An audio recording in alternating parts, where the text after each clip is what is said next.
para todos. Vamos a empezar hoy ya la última clase de lo que es esta materia de teoría del pensamiento contable y administrativo, ¿verdad? Ya es el último encuentro. Entonces, pues paso a recordarles a los estudiantes que todavía no han entregado las actividades, ¿verdad? Que tenemos pendiente el glosario de términos, el ensayo y para la última evaluación, que es el producto como tal de la materia, lo vamos a hacer mediante una exposición, ¿ok? Esa exposición tiene fecha que ya es el cierre de la materia dentro de 8 días. O sea que dentro de 8 días, que es 23 de julio, ustedes tienen que tener todas las actividades ya entregadas, ¿bien? Incluyendo la exposición. Recuerden que en esta exposición lo que van a hacer es, pues efectivamente ustedes se van a grabar, pueden utilizar el medio que sea, hasta esta misma herramienta de Zoom. Esta herramienta Zoom les permite a ustedes grabarse, ¿sí? Sin necesidad de tener alguna conexión extra adicional ni nada, sino descargando la aplicación y les permite compartir la pantalla como ustedes lo ven allí y pueden mostrar sus diapositivas y grabarse. Luego ese video lo van a cargar en YouTube y aquí solamente en la exposición me van a adjuntar un archivo Word con el enlace de la exposición, ¿ok? Del video. ¿Qué vamos a abordar en ese video? La idea es que me expliquen la aplicación que tiene esta materia en el campo laboral, ¿ok? Eso es lo que yo quiero que aborden allí. Lo pueden hacer con varios ejemplos o lo pueden hacer con un solo ejemplo. Eso sí es decisión de ustedes, porque recuerden que ustedes ya van a ser especialistas. Cuando uno está en pregrado se visualiza como el título. Ya ahorita ustedes son profesionales, ahora vamos a especializarnos. Entonces, ustedes ya son especialistas en el área contable y administrativa. Entonces ustedes me van a decir, ¿la teoría del pensamiento contable y administrativo servirá para algo en el campo laboral? ¿Sí o no? ¿Y cómo? Entonces usted me puede decir, mire, la empresa donde yo trabajo, la empresa ABC, se dedica a esto, ¿ok? Y de allí se puede observar que cumplen con el siguiente paradigma. A lo mejor aplican el paradigma de la utilidad, de la liquidez, de la liquidez. A lo mejor es una empresa muy pequeña, la cual lo que utiliza es aspectos empíricos de la contabilidad, entonces el pensamiento. Y ustedes van relacionando lo que hayamos visto allí en función de eso, ¿okay? Incluyendo este último tema que vamos a abordar hoy, que es el de las teorías y enfoques del pensamiento administrativo, que es el último tema como tal. Aquí básicamente lo que vamos a hacer es un recuento histórico, ¿sí? Pues de cuáles son las teorías que existen actualmente para el enfoque administrativo. Que recuerden que la contabilidad pues tiene ciertas diferencias con respecto a la parte administrativa, pero que de por sí se relacionan, ¿ok? Van de la mano, pero no son lo mismo. Entonces aquí tenemos que pensar en este momento como administradores, porque estamos enfocándonos en ese pensamiento administrativo, ¿ok? Entonces, la primera teoría que nosotros encontramos es la teoría clásica. Aquí, sin embargo, hay un esquemita que nos pues condensa todas las teorías que existen hasta hoy en el aspecto administrativo, como es la teoría clásica, la científica, la humanista, la del comportamiento, la teoría X y Y, la neoclásica, la estructuralista, la burocrática, la teoría de los sistemas, la teoría matemática, que es la que más me gusta, la teoría contingencial y hasta allí, ¿ok? Y esperemos que sigan surgiendo teorías. Como yo espero verlos a ustedes en el doctorado, porque ustedes de aquí saltan a su maestría y después van a estudiar el doctorado, en un doctorado nosotros creamos conocimiento. Entonces, en un doctorado ustedes pueden generar una aproximación teórica a una nueva teoría. De lo que ustedes conocen, de lo que ustedes aprendan y de lo que van a seguirse formando, ustedes pueden generar una nueva teoría que le darán el nombre que ustedes consideren, ¿ok? Y puede que en el transcurso del tiempo hasta se convierta realmente en una teoría aprobada y la veamos aquí. O la vea yo por allá a los 60 años como una nueva teoría administrativa contable. Porque es cierto, esa es la finalidad de la investigación. ¿Ok? Entonces, la primera teoría, que es la teoría clásica, pues data del año 1916, en el cual su representante es este personaje famoso que todos lo habrán estudiado y escuchado, como es Henry Fayol. Bien, todos ustedes me imagino que vieron Introducción a la Administración, Principios Administrativos, y ahí nos hablaban de Henry Fayol. En esta teoría, ¿sí?, la perspectiva es estructuralista y su enfoque organizacional se centra exclusivamente en la organización formal. ¿A qué se refiere esto de organización formal? Específicamente, pues Fayol decía que las organizaciones deberían estar formadas estructuralmente, es decir, con una estructura organizacional y de allí generar organigramas que permitieran observar líneas de mando, que permitieran observar canales de comunicación, que permitieran observar cómo eran los canales de poder, que es muy importante. Y también esos niveles jerárquicos que nos permiten a nosotros saber qué nivel es estratégico, qué nivel es táctico y qué nivel es operativo, porque eso es muy importante en una empresa. Los cargos que tengan un nivel estratégico son aquellos cargos que tienen la potestad de tomar decisiones. Eso es importantísimo, ¿ok? Que generalmente pues son esos cargos de gerencia. Bien, pero son estratégicos. ¿Por qué? Repito nuevamente, porque son los que toman decisiones. Es decir, que en una empresa, como organización formal, debe existir, a juro, personas que toman decisiones. Así le llamemos informalmente el dueño, pero él está en la estructura de jerarquía estratégica, porque es el que toma decisiones. Luego viene ese nivel táctico. El nivel táctico es aquel que lo que hace es movimientos, como su nombre lo indica allí, de tácticas. Este nivel de poder lo que hace es mover fichas, mover y tomar decisiones a una escala muy pequeña que posteriormente pasan al nivel estratégico para ser realmente ejecutadas o no ejecutadas. ¿Ok? Pero realmente en ese nivel táctico lo que se hace es formular, pensar qué tipo de movimientos se pueden generar, acciones, objetivos, para tratar de cumplir las metas propuestas en una empresa. Mientras que el último nivel, que es el nivel operativo, pues este ya es el que se encarga básicamente de consolidar todos los procesos que tiene una empresa. Eso es lo importante allí, consolidar los procesos, que al verlos como un sistema, pues estaríamos hablando de que las entradas, esos procesos y las salidas se lleven a cabo de forma correcta. ¿Bien? Entonces, esa es la teoría clásica, la que nos dice que toda empresa debe tener un conjunto de órganos, de cargos, de tareas, de actividades, es decir, constituida formalmente. Esto no quiere decir que es que debo tener el acta constitutiva de la empresa, ¿no? Que a veces también lo confundimos. Cuando decimos organización formal, ¿es aquella que tiene un acta constitutiva? No necesariamente. Desde este aspecto administrativo no lo vemos así. Si estuviésemos estudiando el aspecto jurídico, ya tener una empresa formalmente constituida jurídicamente sí involucra que debo tener su acta constitutiva, ¿ok? Pero en este caso, cuando nos habla Fayol, repito, es de que haya una estructura, de que yo conozca los cargos, la cantidad de trabajadores, cómo se independizan esos cargos. Entonces, en cortas palabras, estructura organizacional y organigramas. ¿Alguna pregunta hasta ahí? ¿No? Entonces, fíjense. Les pregunto, ¿existirán empresas o las empresas donde ustedes trabajan aplicarán la teoría clásica? Ahí es donde ustedes me van a decir, sí, a lo mejor sí. Habrán otras que no, pero implícitamente sí. ¿Ve? ¿Por qué digo no y luego implícitamente? Porque a lo mejor usted llega y no hay un organigrama, usted le pregunta al dueño y él no sabe cuál es la estructura, ¿sí?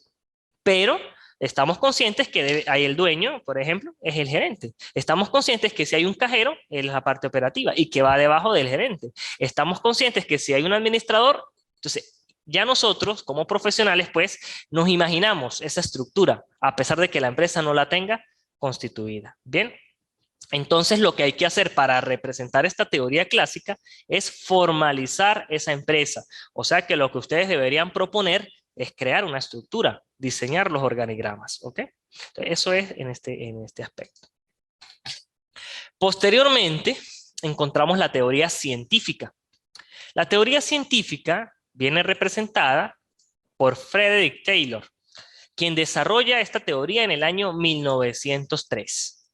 Fíjense que si vamos haciendo una línea de tiempo, esta teoría viene primero, ¿ok? En tiempo, ¿no? Porque la anterior la veíamos que fue en 1916, ¿ok? Entonces esta fue en 1903. Esta teoría tiene una perspectiva que pone énfasis en las tareas y en el enfoque organizacional. Se centra en la organización formal exclusivamente. Es decir, fíjense, cuando nosotros vamos haciendo un análisis científico de esto, decimos, toma lo mismo que Fayol, es cierto, hasta el momento toma lo mismo, habla de organización formal y de enfoques, o sea que básicamente la teoría clásica de Fayol se basa de la teoría científica para proponer otros elementos como vemos que son los organigramas y estructura organizacional.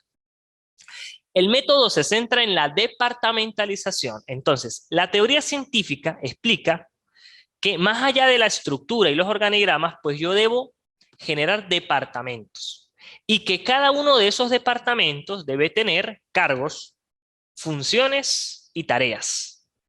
Por eso es importante, que vamos a ver también más adelante en la parte burocrática, que las empresas desde aquí posean manuales, ¿ok? O al menos le indiquen a sus trabajadores qué tareas deben cumplir. Porque de lo contrario podemos encontrar duplicidad de tareas y eso se traduce en pérdida de tiempo. Y es aquella persona en la cual, por ejemplo, yo le mando a hacer un memorándum y se lo mando a hacer a 2 personas y las 2 personas llegan con el memorándum. Perdimos tiempo porque las 2 personas se ocuparon en lo mismo. En vez de yo a una persona generarle una tarea, a la otra y estamos siendo mucho más productivos, ¿ok? Entonces, en eso se centra la departamentalización. También hay que considerar que en esta departamentalización se sugiere que deben ser por áreas afines, ¿ok? Por eso encontramos un departamento de talento humano. Entonces, dentro de ese departamento de talento humano, yo no puedo encontrar un gerente de producción, ¿eh? Porque no tiene relación. No significa que no sirva ni no sea parte de la empresa, no, pero no tiene relación con el departamento. Entonces, en eso también consiste esa departamentalización, ¿ok? Unir cargos que tengan relación entre sí y a eso le damos un nombre. Entonces, su concepto de organización se basa en la sustitución de métodos empíricos, que es lo que se conocía hasta el momento, ¿ok? Por un método científico y se basa en tiempos y movimientos. Desde aquí, desde el año 1903, se empieza a entender que el tiempo es un costo, a pesar de que no sale dinero a lo mejor cada minuto que nosotros estemos allí y que a lo mejor otros dirán, claro, pero si hay una nómina y un personal, pues ese tiempo que está el personal allí se paga, sí, pero se pierde mucho más si ese tiempo no se aprovecha, porque estoy pagándole a un trabajador por no hacer lo que debe. Entonces, eso es importante entender en esta teoría clásica, que los tiempos y los movimientos que tienen los trabajadores es dinero. Y eso puede generar un costo adicional o incrementar las pérdidas en una empresa. ¿Ok? Concibe al hombre como un homo economicus y las aportaciones son los principios básicos de la administración. Entonces, aquí, efectivamente, Taylor ya empieza a hablar de las funciones básicas del administrador, que conocemos hasta hoy 4, que es planificar, organizar, dirigir y controlar. Entonces, esas 4 etapas también entran dentro de la teoría científica. Y en este caso, Taylor nos dice que se deben aplicar en todas las organizaciones para que exista una departamentalización y para que exista una organización formal. Entonces, lo mismo, yéndonos a esto, ¿será que las empresas aplican esto hoy en día? Unas sí lo hacen, otras a lo mejor no lo hacen. Ahora, tendríamos que analizar, aquellas que lo hacen, ¿les va mejor que las que no lo hacen? Entonces también tiende siempre a responder a lo mejor depende, ¿ok? Porque habrán empresas que a lo mejor volverse muy burocráticas o tratar de encerrarse en muchos procedimientos les va a traer complicaciones en sus procesos, es cierto, y eso sobre todo por el tamaño de la empresa. Pero habrán otras al contrario que son muy grandes o medianas y requieren más bien que se apliquen estos procesos para tratar de controlar, porque de lo contrario no van a entender ni siquiera quién ocupa qué cargo en la empresa. Entonces, planeación, ¿qué es lo primero? Tienen que haber planificación de todo. Y esta planificación se tiene que hacer por departamento. Si yo tengo el departamento de recursos humanos, ahí tengo que planificar. ¿Qué voy a planificar? ¿Cuántas personas tengo que contratar? ¿Cuánto es el sueldo y salario, el presupuesto que debo cancelar quincenal o mensualmente? La parte de liquidaciones, aguinaldos, vacaciones, todo eso tiene que ir allí, ¿ok? Todo eso lo tengo que planificar. Si me voy al departamento de producción, tiene que haber una planificación. ¿Cuánto voy a producir? ¿Cuánto voy a pedir de materia prima? ¿Cuánto voy a solicitar? ¿Cuántos trabajadores requiero en planta? Entonces, hay que planificar. Si me voy a la parte contable, hay una planificación contable, donde yo tengo que saber, por ejemplo, a lo mínimo, la parte tributaria. Planifico cada cuánto tengo que declarar, cada cuánto pagar, cada cuánto. Hay planificación. Organización en todos los departamentos. Dirección en todos los departamentos. Y control aún más en todos los departamentos, ¿ok? Entonces, eso es lo que se concluye allí, ¿bien? Que las etapas básicas de la administración deben estar involucradas en todos los departamentos de una empresa, ¿bien? Ok. Luego venimos a la teoría humanista. En la teoría humanista aparece el representante, que es Elton Mayo, y aproximadamente en el año 1932 elabora esta teoría desde una perspectiva conductista, ¿ok? Pero esa teoría conductista o ese enfoque conductista lo asocia a la parte humana, a las relaciones humanas. Entonces, él se basa, en este caso, en la organización informal, es decir, aquella que está fuera de la organización formal, como veíamos anteriormente. Esto quiere decir que no, a lo mejor no tiene una estructura definida, no aplica la departamentalización, pero sí valora el talento humano, sí valora el trabajador. Y empieza a entender o empieza a dar a entender que los trabajadores no eran máquinas, simplemente personas que entraban a la empresa y salían de la empresa. No, sino que en esta teoría humanista se empieza a entender que el trabajador debería realizar vida laboral dentro de mi empresa, que debería tener un descanso, que debería tener relaciones interpersonales, que debería prepararse y que debería motivarse. Y que si se hacía esto, entonces de seguro la productividad de la empresa iba a mejorar. Porque trabajador que estuviese satisfecho y estuviese motivado, pues por supuesto que iba a cumplir los objetivos de una forma mucho más íntegra y que también se iba a generar eso que conocemos como eh, esa fidelización del trabajador, es decir, que se siente identificado con la empresa donde trabaja, ¿ok? Por eso, sin embargo, claro, en esa época, pues él hablaba de que si aplicábamos todo esto, los resultados, como nos dice aquí, son la eficiencia óptima, que es lo que dice, lo que subrayo allí, ¿ok?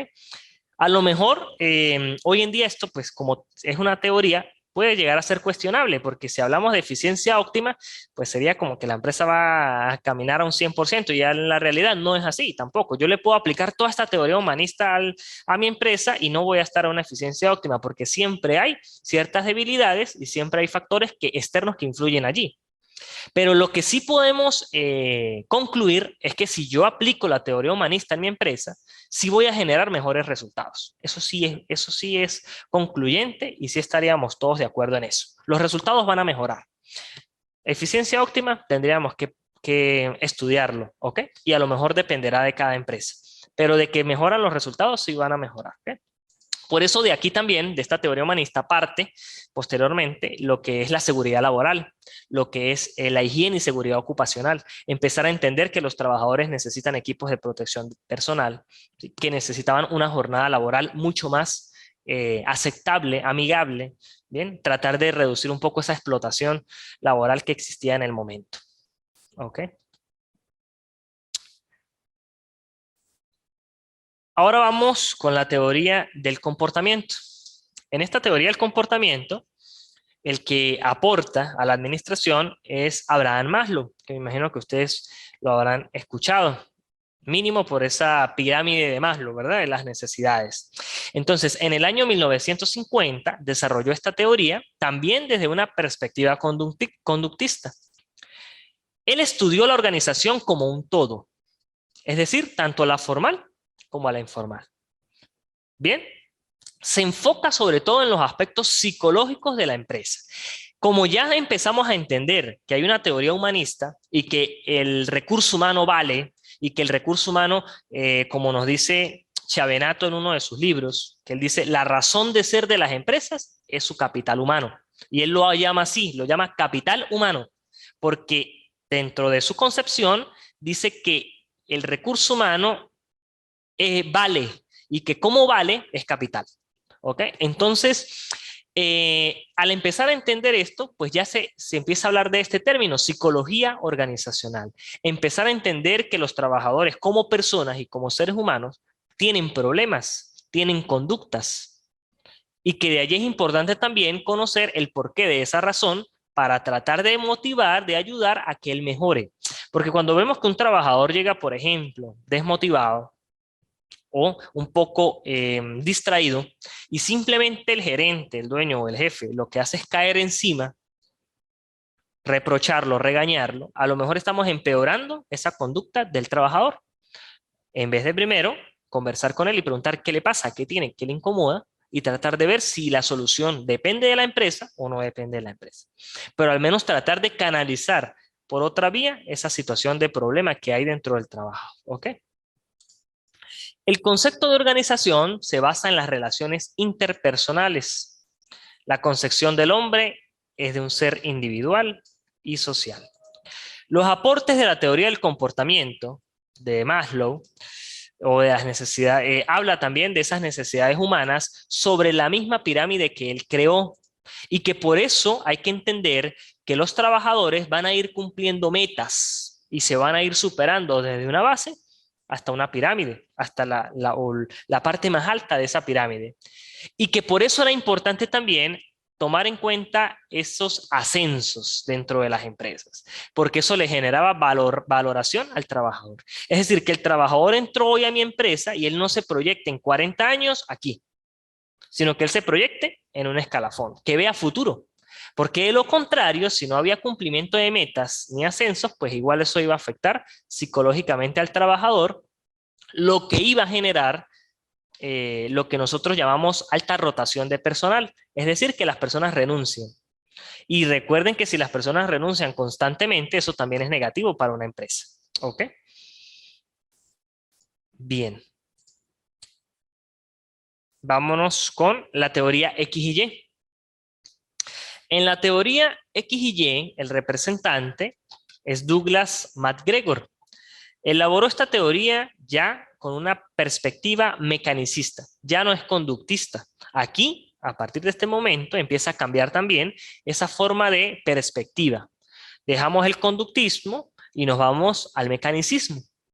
Este enfoque de la organización ya él lo ve como parte innovadora y creativa. ¿Ok? Solo que él la divide en dos, por eso hablamos de XY. O es X o es Y. Él dice que el concepto de la organización es positivo, que lo llama y negativo, que lo llama X. Es decir, la empresa tiene dos aspectos, positivos y negativos. La concepción del hombre es de un ser individual y social. La teoría X lleva a las personas a hacer exactamente lo que la organización pide que haga, ya que de esa forma se impone. ¿Ok? Entonces, la teoría Y desarrolla un estilo de administración muy abierto y extremadamente democrático. Por ende, también concluye que viéndolo desde X y Y, X en las empresas vendría a ser autocracia, o como nos dice aquí, un ser autócrata. Mientras que en la Y lo veríamos es como una gerencia de autocontrol. ¿Ok? Entonces, en conclusión, esta teoría XY nos habla es de que en las empresas nosotros pudiésemos tomar solo dos caminos, o que lo importante para tomar una solución, para ver un problema, son dos enfoques, el X y el Y, y que uno es opuesto al otro. ¿Ok? Si el X es, como nos decía aquí claramente, si el X es o el Y es positivos, el X es negativo. Si una cosa es flexible, lo otro sería inflexible. ¿Ok? Entonces, eso es lo que hay que tomar en cuenta en esta teoría.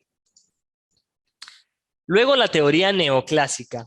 Esta teoría neoclásica se estudia en el año 1954 y pues fue elaborada por Peter Drucker. En este caso, él explica, es una perspectiva metodológica, ¿ok? También se considera la empresa como un todo, como una organización formal e informal, pero lo importante es que aquí Drucker toma la organización como un sistema social con objetivos por alcanzar racionalmente. Fíjense que él no lo ve como un sistema y ya, sino ahora le agregamos la palabra social, porque tiene necesidades sociales y porque tiene relaciones sociales y tiene en general un aspecto social. Que fíjense que ya hoy en día hasta hablamos de la responsabilidad social empresarial. Entonces nos damos cuenta que las empresas no solo tampoco están diseñadas para producir, producir, producir y producir, sino que también tienen una responsabilidad con la sociedad. ¿Ok? Pero lo importante aquí en esta teoría, la teoría neoclásica, es que los objetivos, o Drucker decía que los objetivos que alcanzan las empresas deben ser racionales. Y eso es muy importante, porque a veces las empresas proponen objetivos que no se logran alcanzar. Y entonces eso lo que logra hacer es que el trabajador se desmotive. Supongamos que el trabajador ya conoce la empresa y él sabe que en promedio en un mes se venden 500 equipos. Y yo llego como jefe y le digo, mire, para que usted pueda ganarse un bono este mes, usted tiene que vender 5.000 equipos. El trabajador dice, Dios mío, imagínense, en un mes yo vendí 500, tengo que vender 10 veces esto. Entonces ya él allí más bien dice, no, esto yo no lo voy a alcanzar, ni siquiera lo intenta, porque efectivamente ya sabe que es algo que no es racional, no es posible. Entonces, ¿para qué ponerlo? Ah, eso es para no pagarme, dice el trabajador. En cambio, si nosotros le decimos al trabajador, mire, generalmente son 500, ¿verdad? Ok, vamos a llegar a las 600. El muchacho parece, bueno, son 100 más, vamos a ver cómo lo hacemos. A lo mejor la cantidad no es tan exorbitante. Por poner un número, porque claro, ese número también va a depender del tipo de producto, condición y otros aspectos de mercadeo propiamente, ¿no? Pero la idea es que esos objetivos sean racionales, que realmente sean alcanzables, y no solo por el bienestar del trabajador, sino también de la empresa, porque la empresa puede estar engañada creyendo que nunca cumple objetivos y diciendo, no, pero siempre nos va mal. No, pero es que no es que nos va mal. A lo mejor sí crecimos, pero no crecimos un 10% como lo esperábamos, crecimos un 1%. Entonces, adelante. Entonces no hay problema. Pero el detalle es cuando nos ponemos objetivos que no son racionalmente que se cumplen. Ahora, repito, todo dependerá del tamaño de la empresa. No podemos comparar los objetivos racionales de empresas Polar con los objetivos racionales de un supermercado minorista. Son muy distintos. A lo mejor lo que para Polar es negativo, para este supermercado es buenísimo, porque es condición de volumen de venta, son empresas totalmente distintas. Entonces hay que tomar en cuenta eso muy bien allí, ¿ok? Bien, otros aportes que tiene esta teoría es que le asigna alta jerarquía a los conceptos clásicos de estructura, ya lo veíamos desde la primera teoría, autoridad y responsabilidad. Estas tres palabras allí son muy, muy importantes. La estructura ya la vimos, ¿verdad? ¿En qué consiste? Autoridad. Es decir, que nosotros a cada cargo tenemos que generar un tipo de autoridad, porque no todos los cargos tienen autoridad. Y la autoridad tampoco tiene que ver con la toma de decisiones, del todo. ¿Ok? Es decir, que necesariamente para yo tener autoridad tengo que estar en el nivel estratégico. No, porque si no, no existieran aquellos cargos como coordinaciones, como subdirecciones, como algunas gerencias, ¿sí? Porque yo puedo tener el gerente general, que es el que está en el máximo, y luego diversidad de gerencia y después sus gerentes. Entonces, ellos toman decisiones, no las mismas que el gerente general, pero sí tienen cierta autoridad. ¿Ok? Entonces, esa autoridad es importante entender a quiénes le delegamos la autoridad. Y que a su vez esa autoridad vaya ligada con algo muy importante que también les subrayo aquí, que es la responsabilidad, porque así como tenemos autoridad, tenemos que responder por esa autoridad. Porque es muy simple decir, ah, no, pero yo le delegué esa tarea a Ana. Pero si usted le delegó la tarea a Ana, usted tiene que responder porque Ana lo haga. Porque de lo contrario, la responsabilidad es compartida. Entonces, así como asumimos autoridad, tenemos que asumir también responsabilidad. Pero por supuesto, dentro de esta teoría neoclásica, hay algo importante, luego de esto, que dice comunicación interpersonal. Nosotros, como dueños o como gerente general de una empresa, no podemos asumir la autoridad y la responsabilidad. No la puedo asumir. Yo no puedo contratar a Maite y asumir que ella sabe cuál es su autoridad y su responsabilidad. No puedo. Por eso es importante que al contratarla yo le diga cómo es su cargo, qué autoridad tiene y qué responsabilidad tiene, para después poderle llamar la atención de ser el caso o solicitarle cuentas sobre lo que ella hizo. Porque yo tampoco puedo decir, Maite, pero usted era responsable de cerrar la empresa cuando ella no lo sabía. ¿Ok? Entonces, eso es importante también, la comunicación interpersonal en las empresas. Bien. Teoría estructuralista. En esta teoría, que se da en el año 1947, está representada por James Brugman, ¿ok? en esta perspectiva se ubica netamente sobre la estructura organizacional, las personas y el ambiente. Entonces aparece un nuevo factor. Fíjense, mire, por eso cada teoría o cada uno de estos representantes, como ya existían teorías anteriores, las leían, las interpretaban y las iban mejorando o les iban agregando algunos elementos adicionales. En este caso, la estructura organizacional ya lo hemos hablado, las personas ya lo vimos, pero hay otra cosa que no habíamos tocado hasta ahora, que es el ambiente. Y eso aparece en esta teoría estructuralista. Y es donde nos damos cuenta que indiscutiblemente el ambiente afecta a las empresas. Y ese ambiente tiene dos tipos, el interno y el externo. En el ambiente interno, hablamos de lo que es cultura organizacional, hablamos de lo que es clima organizacional. Porque si la cultura organizacional no está definida y si nosotros manejamos un clima organizacional muy negativo, eso genera problemas y afecta el desenvolvimiento de la empresa. Porque es aquellas empresas donde usted llega y todos los trabajadores tienen riñas, uno acusa al otro, el otro se mete con el otro, entonces eso empieza a generar conflictos. Y el otro es el ambiente externo, que no depende de la empresa, pero que lo va a afectar indiscutiblemente porque son aspectos económicos, ¿ok? Por ejemplo, lo que estamos viendo ahorita en estos momentos, bueno, ahorita volvió a caer, no sabemos si vuelve a subir, pero fíjense lo que ocurre económicamente con la inflación, con el cambio dólar-euro. Entonces, todo eso influye. Eso no lo controlan las empresas, pero tienen que tomar decisiones para tratar de respaldarse, ¿ok? Políticas. Las políticas en general. ¿Ok? Cualquier legislación que se cambie afecta a las empresas. Y eso no depende de la empresa, depende del Estado. Entonces tienen que tener mucho cuidado con eso. ¿Ok? Aquí ya él divide, lo que les hablaba anteriormente, pero ya lo divide, los niveles jerárquicos. Entonces ya él empieza, por eso también se llama teoría estructuralista, porque ya él empieza a decir, hay un nivel técnico, un nivel gerencial y un nivel institucional. Él lo clasificó en esos tres niveles. ¿Ok? Y habla de que los objetivos organizacionales tratan de lograr un equilibrio entre los organizacionales e individuales. Y eso también es muy importante. Esto a veces las empresas no lo entienden. Y tampoco es fácil. Pero la idea es alinear el objetivo organizacional con el individual. ¿A qué se refiere esto? A que los objetivos de la empresa se alineen con los objetivos de cada trabajador. Eso es lo que significa. Que cada trabajador se identifique con los objetivos de la empresa y diga, no, mire, sí, yo voy a tener que cumplir esta meta porque me satisface a mí como persona y también pues satisface a la empresa. ¿Ok? Vamos ahora a la teoría burocrática. Esta teoría surge en 1940 y se explica por Max Weber.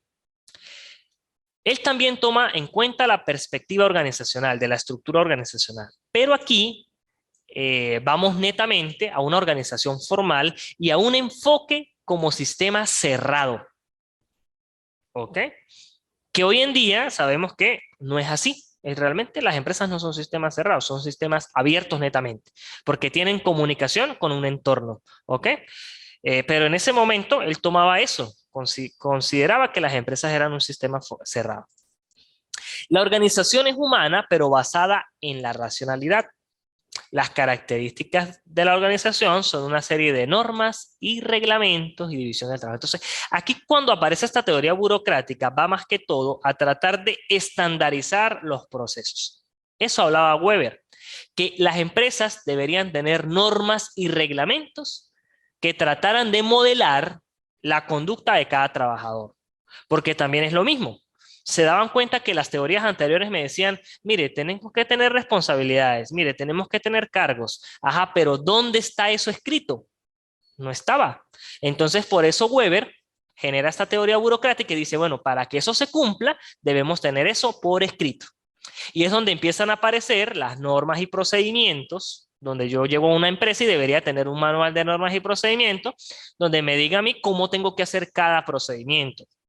Tienen que haber reglamentos donde me dice a mí, mire, si el trabajador falta 2 veces a la semana, se hace esto. Si el trabajador va a solicitar un permiso, tiene que hacer esto, un reglamento.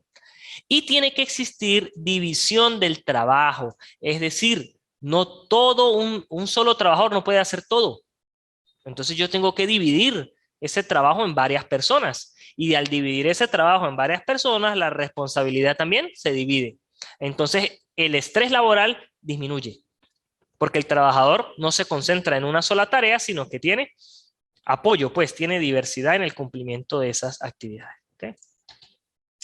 Entonces, básicamente es eso. Teoría burocrática es estandarizar procesos, generar manuales, normas. Todo lo que ustedes vean que esté por escrito, eso debe ir en la teoría. ¿Será que las empresas lo aplican? Eso es lo que ustedes tienen que ver. ¿Será que lo aplican? Sí, algunas sí lo aplican. A lo mejor otras ni saben. Hay otras donde no tienen ni contratos laborales. La persona entra y no le hacen ni un contrato. ¿Ve? Entonces, eso es parte de esta teoría burocrática. Teoría de los sistemas. Ya esta teoría es una teoría, vamos a decir, relativamente nueva. ¿Ok? En esta teoría de los sistemas, que se da en el año 1951, por von Bertalanffy, como dice aquí, tiene una perspectiva más integradora y define la organización, como vemos anteriormente, como un sistema abierto o cerrado. ¿Ok? Entonces viene a apoyar la teoría de Weber, pero efectivamente critica eso. Nos dice, no, mire, las empresas no son sistemas cerrados, también pueden ser sistemas abiertos. Y ya hoy en día, indiscutiblemente son sistemas abiertos, ¿ok? Porque tienen comunicación con otros entes. No se limita a la división y a la coordinación entre los departamentos, ¿ok? Como con las teorías anteriores. Y los aportes de esta teoría, básicamente, es entender que dentro de la empresa van a existir también sistemas sociales. Y es cierto, porque cada trabajador es un mundo y a lo mejor habrán esos tipos de grupos que se pueden formar dentro de una empresa. Entonces, este es el grupo de los de contabilidad, este es el grupo de los de producción, este es el grupo, y entre ellos se llevan bien y se entienden. Entonces, eso es, y eso hay que entenderlo dentro de la empresa. El detalle es saber cómo se administran los grupos. Porque cada grupo de trabajo puede terminar siendo muy bueno y eficiente, pero también puede terminar siendo muy negativo. Y aparecer una de las figuras que uno conoce en el comportamiento organizacional como el abogado del diablo, que es aquella persona que solamente está en los grupos para tratar de generar conflicto. Y así se le denomina técnicamente. ¿Ok? Bien. Teoría matemática. Esta es la que menos le gusta a la gente, pero es la más... No, en esta teoría matemática, pues, se desarrolla en 1947 hasta 1954. Y es porque empieza a entender que dentro de las organizaciones, pues hay que tomar decisiones. Y que esas decisiones, a pesar que ya se venían tomando en las demás teorías que vimos, deberían ser medibles y por eso ellos hablan de acertadas. O sea, que yo debería cuantificar esas decisiones, porque si a mí me dicen, ajá, voy a contratar personal, 30 personas, ajá, pero ¿y qué consecuencias trae eso? Entonces, aparece esta teoría con un enfoque netamente cuantitativo, porque claro, al ser matemática es números. Y aparece también algo que conocemos como la investigación de operaciones que a lo mejor ustedes la vieron en pregrado, esa materia. Entonces, en esa investigación de operaciones nos permite a nosotros es aplicar problemas matemáticos, ¿ok? Modelos matemáticos para solucionar problemas organizacionales. Entonces encontramos, por ejemplo, la teoría de juegos. La teoría de juegos es un área de la matemática que se encarga del azar, de la probabilidad, de empezar a entender qué ocurre si yo ahora coloco mi empresa aquí y no la pongo aquí. ¿Qué ocurre si disminuyo las ventas en un 30%? Entonces empiezo a generar estrategias y análisis de conflictos, como lo dice aquí. Otra de las áreas están los grafos. Está la parte de programación lineal, la teoría de colas. ¿Ok? Entonces, los análisis de sensibilidad, la simulación, que ya hoy en día esta teoría matemática se aplica en todas las empresas, básicamente, porque todas las empresas requieren de ciertos análisis, ¿ok? De sensibilidad, de criterios, de cuantificación. Y que permite, es básicamente eso, aplicar modelos matemáticos, problemas matemáticos para solucionar ciertas decisiones dentro de la empresa y que pues favorecen eso porque te permite calcular, bueno, mire, realmente es un 30%, es un 8%, los costos se van a reducir, ¿ok? Bien, y es eso, no sé si en pregrado habrán visto más o menos eso, pero es eso, por ejemplo, la parte de teoría de colas, redes de colas, recuerden que allí se estudia eso, cómo dar solución a una cola. Pero una cola no es necesariamente tener 30 personas afuera, sino también papeles. Como pasa, por ejemplo, a lo mejor usted va a un ente donde le reciben su documento y no, pero mire, tiene 50 por demás. Ahí hay una cola, porque hay una espera. Entonces, ¿cómo tratar de solucionar o de fluir mejor esos procesos que están en espera? ¿Ok? Y por último, la teoría contingencial o la teoría de la contingencia. Bien, esa ya se elaboró en el año 1980, hace poco. ¿Ok? Y nos habla ya de la realidad. ¿Ve? La organización es un sistema abierto. Aquí ya concluimos. Ya no empezamos a divagar como el anterior. Puede ser abierto o cerrado. ¿Es cerrado? No. Aquí ya clarificamos, ¿verdad? En esta teoría. La organización netamente es un sistema abierto. Existe una relación funcional entre las condiciones del ambiente y las técnicas administrativas. ¿Ok? Considera que el funcionamiento de una empresa depende de la interacción con el entorno, netamente. Involucra algo que nos está arropando hoy en día, que es la tecnología, ¿ok? Que es esa globalización. Las empresas que no estén alineadas con la tecnología es muy probable que tengan que cerrar porque no se van a alinear a la nueva contingencia. Precisamente por eso habla de teoría contingencial, porque es cómo abordan las empresas las contingencias. Y una de las contingencias puede ser tecnológica. Supongamos que usted lleva sus procesos todos manuales en la empresa y el día de mañana nos dicen, ahora no es así, ahora es por sistema. ¿Qué hace usted? Entonces, dentro de esta teoría de contingencia, debemos tomar en cuenta también lo que es la capacitación de las personas, porque el personal tiene que estar preparado para las contingencias. Fíjense que hoy en día estamos hablando mucho de metaverso, robótica, inteligencia artificial. Entonces, las empresas deberían ir preparando a sus trabajadores para eso, porque el día de mañana, cuando los clientes, las demandas sea eso, ¿qué vamos a hacer? Empezar a prepararnos encima de la contingencia no es la idea. ¿Ok? Entonces, eso es importante. Bien, por eso nos dice, los objetivos organizacionales son tener un plan A, un plan B y un plan C para casi, bueno, y D, F, cualquier plan. Pero es eso, estar preparados para las contingencias. De eso es que nos habla la teoría contingencial, ¿ok? Y bueno, eso es todo, esas son todas las teorías que están dentro de los enfoques administrativos, ¿ok? ¿Alguna pregunta? Maite, ¿alguna duda? Sí, ya conocía estas teorías. Más o menos unas, otras no. Bueno, se profundizan en algunas porque sí, no todas tampoco creo que las ven en pregrado, no ven todas. Ahorita en posgrado sí se trata de profundizar un poquito al menos en que conozcan las que hay hasta hoy, ¿ok? Entonces, bueno, con eso termina la materia, ¿sí? Que es el último tema. Espero que haya sido del agrado de todos ustedes, los que están virtual, Maite que está presencial. Pero que realmente lo que les digo, estas teorías están ahí. Ustedes pueden buscar en internet, muchísima información, van a conseguir mucho más sobre esto, ¿ok? Pero lo importante es que ya en este momento ustedes sean reflexivos, críticos y digan, ah, ok, mire, esta teoría de sistemas, sí es verdad, se aplica hoy en día, ya no se aplica. Fíjense eso que veíamos, sistema, empresa como sistema cerrado, no es así, ¿ok? Entonces hay que tener esa crítica, no porque lo dice la teoría es. ¿Ok? Porque son teorías que, claro, hay cosas que siguen en vigencia, pero habrán cosas que ya no. Entonces hay que saber qué puedo tomar para mi empresa y para mejorar los procesos. Entonces, bueno, cerrando esto, les recuerdo nuevamente que la última actividad que es la exposición van a tomar en cuenta todo esto hasta las teorías, ¿ok? Nos vamos desde el primer enfoque, que son lo que vimos de terminología contable, que era el pensamiento contable, esa parte un poquito filosófica, después los paradigmas y de último las teorías. Ustedes me van a decir, a lo mejor no me van a nombrar tampoco todas las 11 teorías que tenemos aquí, pero sí sería interesante que de estas 11 me digan cuáles se aplican, ¿ok? O a lo mejor cuáles no se aplican, pero que tomemos de estas 11 y de su empresa o de la empresa donde usted diga, mire, sí, en mi empresa se aplica esto, o yo considero que se debería aplicar esto, ¿ok? Es decir, esa reflexión y ese análisis como futuros especialistas en esta área, ¿bien? Entonces, bueno, ¿alguna otra pregunta, comentario? ¿Qué les pareció la materia, Maite? Más o menos. ¿O algo nuevo? ¿Sí aprendió algo nuevo o más o menos ahí?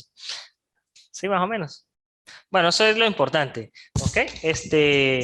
Que algo nos quede, tanto en mi persona como el que imparte la materia, porque yo también aprendo aquí cuando leo sus trabajos, las empresas, yo me doy cuenta de algunas cosas que digo, uy, mire, lo hacen así, aplican por aquí, y uno también aprende, ¿ok? Y bueno, esa es la idea. Entonces, les recuerdo para que por favor carguen las actividades, los estudiantes que están a distancia, ¿bien? Y ya no nos estaríamos viendo, ya terminamos la materia. El próximo sábado cerramos, es decir, el lunes yo les estoy cargando las notas como tal para cerrar la materia, ¿ok? Entonces, si tienen algún problema, inconveniente, se comunican conmigo y yo les doy la solución. Entonces, bueno, éxitos y feliz fin de semana.